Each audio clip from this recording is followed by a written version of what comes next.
गाजियाबाद में हाफिज ने 12 साल के बच्चे से किया कुकर्म। हाफिज ने कहा यह दीन का है मामला। पुलिस की गिरफ्त में हाफिज, मामले की जांच कर रही है पुलिस।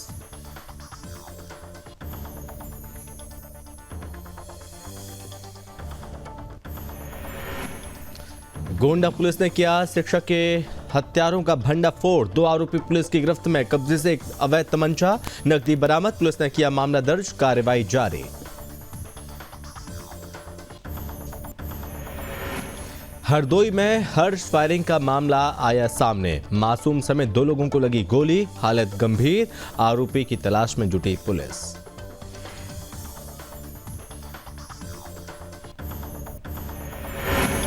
बुलंदशहर पुलिस ने किया बड़ा खुलासा।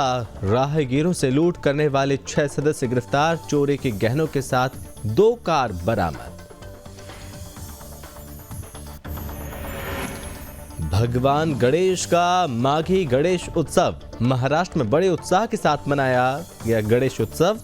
हर वर्ष माघ शुक्ल चतुर्थी के दिन मनाया जाता है उत्सव। सभी क्षेत्रों के लोग हुए कार्यक्रम में एकत्रित।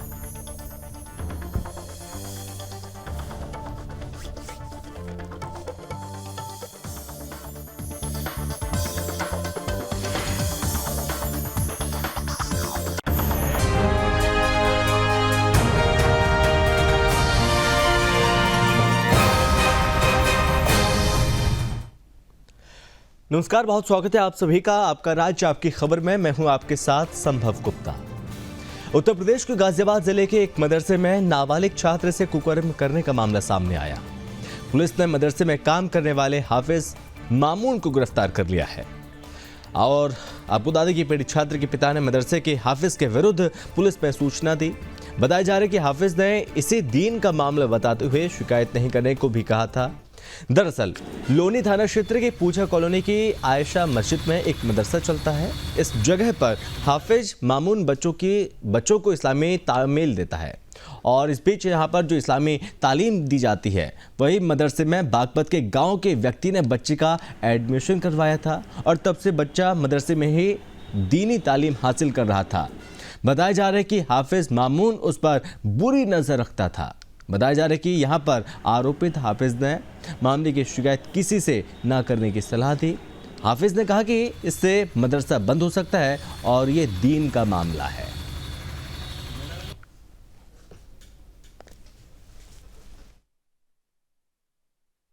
कल थाना लोनी पर एक नाबालिग बच्चे के साथ कुकर्म का मामला दर्ज किया गया था, जिसमें एक मदरसा के हाफिज के द्वारा नाबालिग बच्चे के साथ कुकर्म किया गया था। तत्काल अभियोग पंजीकृत कर बच्चे का चिकित्सकीय परीक्षण कराया गया और टीम का गठन उसकी गिरफ्तारी के लिए किया गया था। आज हाफिज मामून को गिरफ्तार कर लिया गया है और आवश्यक विधिक कार्रवाई कर उसे न्यायालय में पेश किया गया। खबर यूपी के कानपुर से है, जहां पर पुलिस ने शिकंजा कसते हुए 2 शातिर चोरों को गिरफ्तार कर लिया है और उनके कब्जे से भारी मात्रा में लोहे के चैनल काटर बरामद किए। दरअसल पूरा मामला पनके इंडस्ट्रियल एरिया का है और जहां पर कई दिनों से चौकी प्रभारी को चोरी की शिकायतें मिल रही थी। इससे पहले भी चौकी प्रभारी ने 2 चोरों को जेल भेजा था। वहीं शातिर चोर A2Z प्लांट में भी चोरी की वारदात को अंजाम देते थे। फिलहाल पुलिस मामला दर्ज कर आगे की कार्रवाई में जुटी हुई है।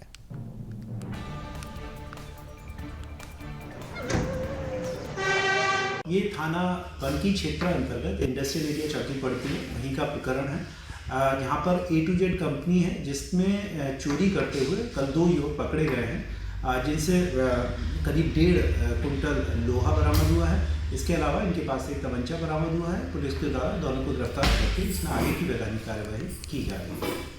खबर यूपी के बुलंदशहर से है, जहां पर डिबाई में अनजान मुसाफिरों को लिफ्ट देकर उनका कीमती सामान चुराने वाले गिरोह का पुलिस ने पर्दाफाश कर दिया और 6 आरोपियों को पुलिस ने गिरफ्तार कर लिया। पकड़े गए अभियुक्तों में 3 महिलाएं शामिल हैं। उनके कब्जे से चोरी के गहनों के साथ ही 2 कार बरामद कर ली गई। दरअसल डिबाई के रहने वाली व्यक्ति ने 1 सप्ताह पूर्व हुई घटना पर मुकदमा दर्ज कराया था। गौरतलब है कि व्यक्ति अपनी कार में लिफ्ट देकर आरोपियों का शिकार बन गए थे। पकड़े गए अभियुक्तों पर 1 दर्जन से ज्यादा मुकदमे दर्ज हैं। फिलहाल पुलिस ने सभी आरोपियों के खिलाफ मामला दर्ज किया और आगे की कार्रवाई पुलिस ने शुरू कर दी है।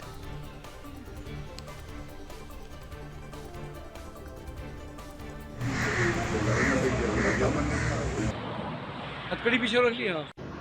दिनांक 29 जनवरी 2023 को थाना डेबई द्वारा एक टप्पेबाजी के गिरोह को गिरफ्तार किया गया। इस गिरोह में 6 सदस्य शामिल थे, जिनमें से 3 महिलाएं हैं। इस गिरोह द्वारा इन घटनाओं में प्रयुक्त 2 वाहनों को भी बरामद किया गया। उनमें से एक है टाटा सीमो और एक है इको गाड़ी। इस घटना में जो आभूषण चुराए गए थे इस गिरोह द्वारा, वह भी थाना पुलिस द्वारा बरामद कर लिए गए हैं। ये गिरोह राहगीरों को टारगेट करता था जो सवारी का इंतजार कर रहे होते थे और मौका पाते ही उनके आभूषण चुरा के उनको गाड़ी से उतार के वो फरार हो जाते थे। इसमें मुकदमा पंजीकृत कर लिया गया है तथा आगे की विधिक कार्रवाई की जा रही है। खबर यूपी के गोंडा से है, जहां पर 28 जनवरी को एक शिक्षक की बेरहमी से हत्या कर दी गई। उन्हें इसलिए मौत के घाट उतार दिया गया क्योंकि मृतक की बहन के साथ हत्या आरोपी के संबंध थे।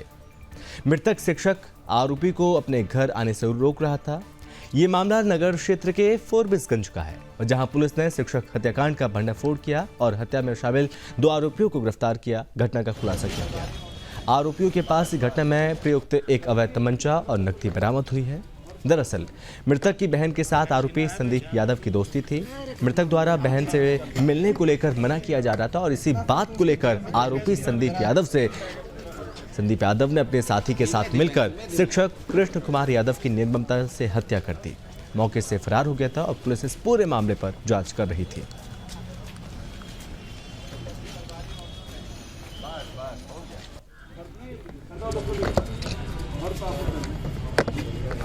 गोंडा थाना कोतवाली नगर में 28 जनवरी के शाम के समय एक अध्यापक एक किराए के घर में रहते थे मोहल्ला फोरबिसगंज में। कुछ जानने वाले लोगों ने साथ मारपीट की थी और इसमें उसकी मृत्यु हो गई थी। इस संबंध में जो उनके परिजन हैं, जो पिताजी जनपद अम्बेडकर नगर के रहने वाले थे, उनके द्वारा धारा 302 IPC का अभियोग पंजीकृत कराया गया था। पुलिस अधीक्षक महोदय के निर्देशानुसार कई टीमें लगाई गई थी।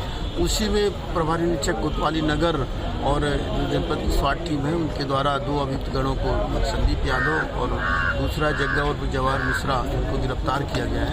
इनके द्वारा अपना अपराध में जो कन्फेशन किया गया है और ये जो बताया गया है कि जो वहाँ पहले से मेरा आना जाना था, लेकिन इनके जो मृतक है इनके द्वारा रोक टोक की जा रही थी। इसकी वजह से नाराज होकर के और कुछ पैसों का लेन देन था, उसमें उनके द्वारा मारपीट करके उनकी हत्याकांड की गई थी। खबर यूपी के चित्रकूट से है, जहां पर ग्राम सभा शिवराजपुर में स्थित प्राचीन महावीरन तालाब की जमीन पर भूमाफियाओं के द्वारा अवैध अतिक्रमण किया जा रहा है और ग्रामीणों ने आक्रोश जाहिर किया। SDM 12 को ज्ञापन सौंपा और कहा कि प्राचीन काल से ये महावीरन का तालाब है जो कभी गर्मियों में भी नहीं सूखता और बेजुबान जानवरों को पानी पीने के साथ ही किसानों की सिंचाई करने का एकमात्र साधन है, जिससे सैकड़ों की संख्या में किसान अपनी फसल उगाकर अपने परिवारजनों का भरण पोषण करते हैं। ग्रामीणों ने आरोप लगाया कि प्रधानमंत्री प्रभाकर द्वारा तालाब की सरकारी जमीन पर अवैध तरीके से निर्माण कार्य कराया जा रहा है। वहीं ग्रामीणों ने प्रार्थना पत्र देकर SDM से मांग की कि इस अवैध अतिक्रमण को तत्काल प्रभाव से हटाया जाए और जिससे तालाब का अस्तित्व बचाया जा सके और पानी के आने का जो रास्ता है वो साफ हो सके, जिससे बेजुबान जानवरों को पानी पीने व किसानों की सिंचाई का साधन बना रहे।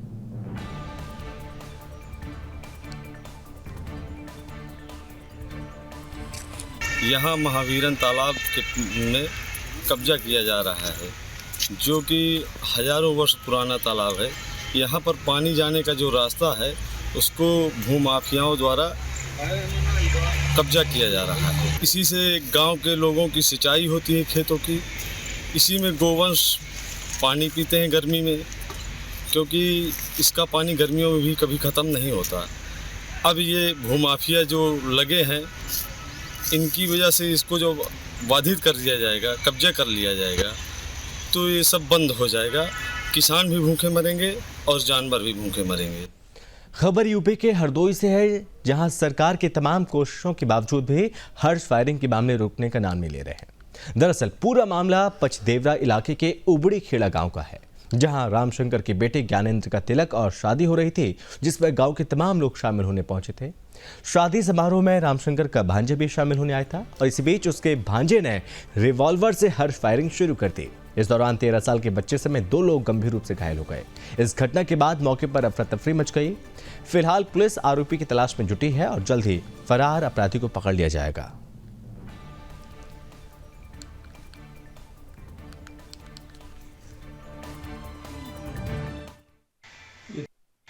ये थाना पचदेवरा में उबरिया खेड़ा गांव है। यहाँ पे रामशंकर यादव की पुत्री की तिलक और आज ही शादी भी थी।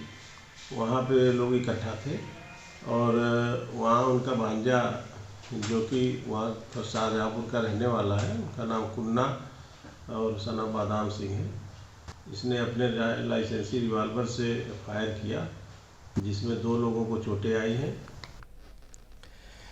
चलिए बढ़ते आगे बात करेंगे कानपुर उन्नाव खंड शिक्षक और स्नातक सीट पर 30 जनवरी की सुबह 8 बजे से मतदान जारी था और 9 बजे तक मतदान काफी धीमा रहा। धूप निकलने के साथ ही मतदाता भी घरों से निकले और मतदान केंद्रों में भीड़ जुटी। तीनों जिलों में स्नातक सीट पर 41% और शिक्षक सीट पर 69% मतदान हुआ। मतदान शांतिपूर्ण तरीके से खत्म हो गया। पोलिंग पार्टियां ITI पांडुनगर की तरफ रवाना हुई और यहां बैलेट बॉक्स रखे जाएंगे और 2 फरवरी को यहीं मतगणना होगी। दरअसल स्नातक और शिक्षक चुनाव में भाजपा के जिलाध्यक्ष अवधेश कटियार सहित सभी विधायकों ने अपने क्षेत्र का दौरा किया था। बता दें कि करीब 3 दशकों से शिक्षक MLC की सीट पर निर्दलीय राजबहादुर चंदेल का कब्जा रहा। अब देखना दिलचस्प होगा कि क्या राजबहादुर चंदेल अपनी सीट बचाने में कामयाब होंगे या फिर भाजपा प्रत्याशी वेणु रंजन भदौरिया बाजी मारेंगे।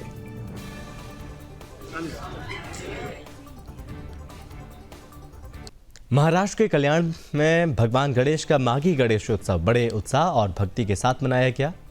बता दें कि माघी गणेश उत्सव एक वार्षिक उत्सव है जो हर साल माघ शुक्ल चतुर्थी के दिन मनाया जाता है और इसमें हजारों श्रद्धालुओं ने इसमें हिस्सा लिया।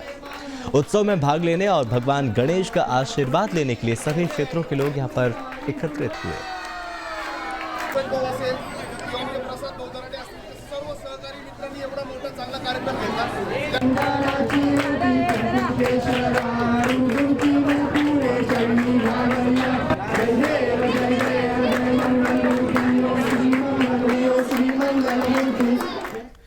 मध्य प्रदेश के धार जिले के सरदारपुर तहसील के सबसे आबादी की दृष्टि से बड़े गांव दसाई होने के बावजूद प्राथमिक स्वास्थ्य की सुविधाएं नहीं मिल पा रही हैं और जिसके चलते असुविधा को लेकर ग्राम पंचायत सरपंच और जनपद पंचायत सदस्य ने पदस्थ डॉक्टर को शिकायत दर्ज कराई।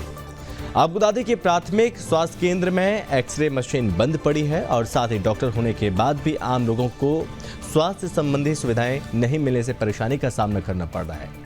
जब इस विषय को लेकर प्राथमिक स्वास्थ्य केंद्र में पदस्थ डॉक्टर से बात की तो उनका कहना है कि अस्पताल में कर्मचारियों की कमी और एक्सरे विशेषज्ञ व लैब टेक्निकल की कमी होने के कारण मरीजों को सुविधा नहीं दी जा रही है। तो वहीं देखना यह होगा कि स्थानीय प्रशासन और स्वास्थ्य विभाग इस मामले में आगे आकर क्या संज्ञान लेते हैं।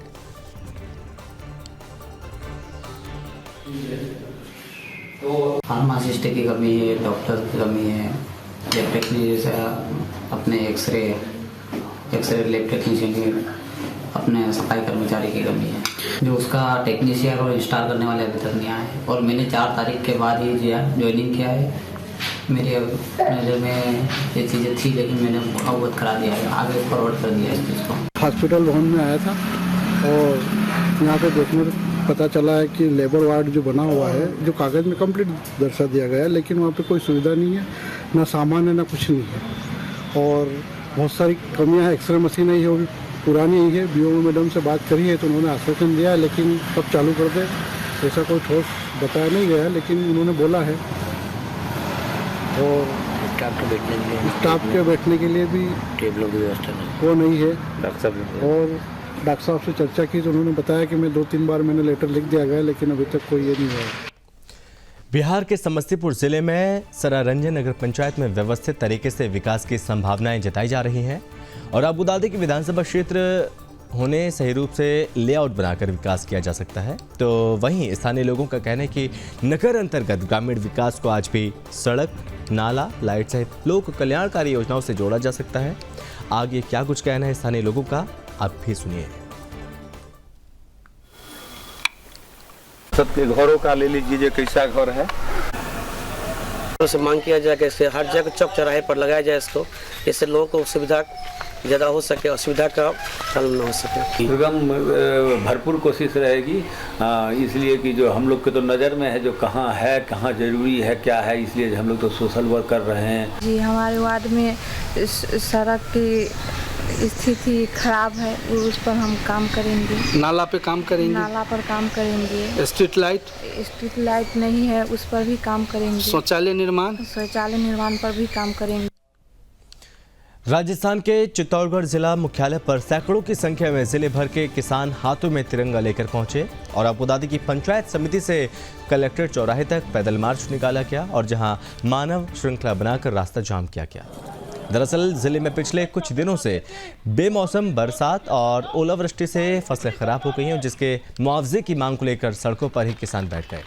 वहीं सांसद जोशी ने कहा कि पिछले 2 दिनों से पूरे जिले में शीतलहर और ओलावृष्टि हो रही है, जिसके कारण खेतों में खड़ी फसलों को भारी नुकसान हुआ है।